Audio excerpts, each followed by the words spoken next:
உங்கள் ராதிகா சித்தி. இன்றைக்கி என்ன பார்க்க போகிறோன்னா எறா பிரியாணி. அதுக்கு தேவையான பொருள், ஒரு குக்கரை வச்சுட்டு கொஞ்சம் ஆயிலும் கொஞ்சம் நெய்யும் ஆட் பண்ணிக்கணும். அது ரெண்டும் ஹீட் ஆனோடனே அதை கொஞ்சம் நம்ம பட்டை, லவங்கம், கிராம்பு, சோம்பு எல்லாம் போட்டிருக்கோம். அது நல்லா பொரிஞ்சு வாசனையாக வரும்போகிற ஸ்டேஜில் நம்ம கட் பண்ணி வச்சுருப்போம்னா வெங்காயம், அது கொஞ்சம் கொஞ்சமாக சேர்த்துக்கணும். அதில் கொஞ்சம் கொஞ்சமாக சேர்த்துட்டு நான் பச்சை மிளகாய் கீறி வச்சுருக்கேன்ல, 3 பச்சை மிளகாய், அதையும் ஆட் பண்ணிக்கணும். ஆட் பண்ணிவிட்டு ஒரு வதக்கிடணும். வதங்கினா நல்லா வதங்கிடுச்சா? வதங்கிட்ட பிறகு நான் வீட்டில் அரைச்சி வச்சுருப்பேன் இஞ்சி பூண்டு. நான் வீட்டில் அரைச்சி வச்சுருக்கேன். அது ஒரு ஸ்பூனு அதோடு சேர்த்து ஆட் பண்ணிக்கணும். ஒரு ஸ்பூன் ஆட் பண்ணிவிட்டு அதையும் ஒரு வதக்கிடணும். வதக்கிட்ட பிறகு வதங்கிடுச்சு, நல்லா வதங்கணும். பச்சை வடை போகிற வரைக்கும் நல்லா வதங்கணும். ஏன்னா அது பச்சை ஸ்மெல் அடிக்கும்ல இஞ்சி பூண்டு, இந்த பச்சை ஸ்மெல் போகிற வரைக்கும் வதக்கிட்ட பிறகு நம்ம கட் பண்ணி வச்சுருக்கோம்ல தக்காளி, அது இந்த ஸ்டேஜில் சேர்த்துக்கணும்.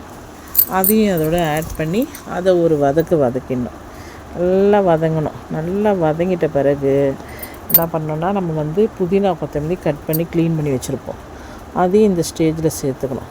சேர்த்துட்டிங்கன்னா அதை நல்ல ஒரு வதக்கணும். அதுவும் நல்லா வதங்கி சுருங்கி வரும் பாருங்கள். அந்த ஸ்டேஜில் என்ன பண்ணணும்னா கொஞ்சோண்டு மஞ்சத்தூள் சேர்த்துக்கணும். கொஞ்சம் மஞ்சத்தூள் சேர்த்துட்டு அதையும் ஒரு வதக்கிக்கணும். வதக்கிட்டிங்கன்னா நல்லா கரண்டியை வச்சு நல்லா வதக்கிக்கணும். நல்லா வதங்கிடுச்சா? வதங்கிட்ட பிறகு நம்ம எறா க்ளீன் பண்ணி வச்சுருக்கோம்ல, எறாவை நல்லா மஞ்சத்தூள் போட்டு கழுவி க்ளீன் பண்ணி வச்சுருப்பேன், அதையும் இப்போ கொஞ்சம் சேர்த்துக்கணும். இந்த ஸ்டேஜில் சேர்த்து அதை ஒரு கிளறிக்கணும். நல்லா கிளறணும். நல்லா கிளறிட்டிங்கன்னா அது சுருங்கி வந்துடும். அந்த எறா அப்படியே சின்னதாக வந்துட்ட பிறகு அந்த ஸ்டேஜில் நம்ம தேவையான அளவு உப்பு சேர்த்துக்கணும். தேவையான அளவு உப்பு சேர்த்துக்கணும். சேர்த்து அதை கொஞ்சோண்டு நம்ம வீட்டில் அரைச்ச மிளகாத்தூள் 1.5 ஸ்பூன் சேர்த்துக்கணும். 1/4 ஸ்பூன் வெறும் மிளகாத்தூள் கொஞ்சம் சேர்த்துக்கணும். சேர்த்து அதையும் சேர்த்து நல்லா வதக்கணும். வதக்கி விட்டிங்கன்னா நல்லா வதக்கி விடுங்க. வதக்கின உடனே ஒரு கிரேவி பதம் வந்துடும். இந்த கிரேவி பதம் வர ஸ்டேஜில் தயிர் ஒரு 3 ஸ்பூனு அதில் ஆட் பண்ணிக்கணும். ஆட் பண்ணிவிட்டு 2-3 ஸ்பூனு தயிர் ஆட் பண்ணிக்கணும். ஆட் பண்ணி அதை நல்லா கலக்கிட்ட பிறகு அது ஒரு கிரேவி பதம் வந்தவுடனே எண்ணெய் பிரிஞ்சு தனியாக வரும் பாருங்கள். இந்த மாதிரி எண்ணெய் பிரிஞ்சு வருதுங்களா?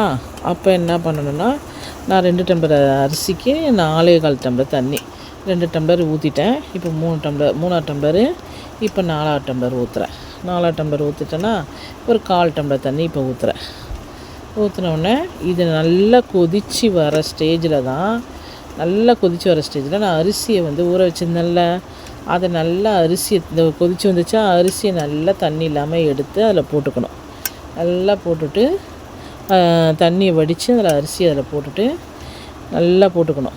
நல்லா கையிலேருந்து எடுத்து போட்டுட்டு ஒரு கலக்கிட்டு குக்கர் மூடியை போட்டு மூடிட்டு 3 விசில் வந்துச்சுன்னா, 3 விசில் வந்த பிறகு குக்கரை ஓப்பன் பண்ணிங்கன்னா எறா பிரியாணி ரெடி.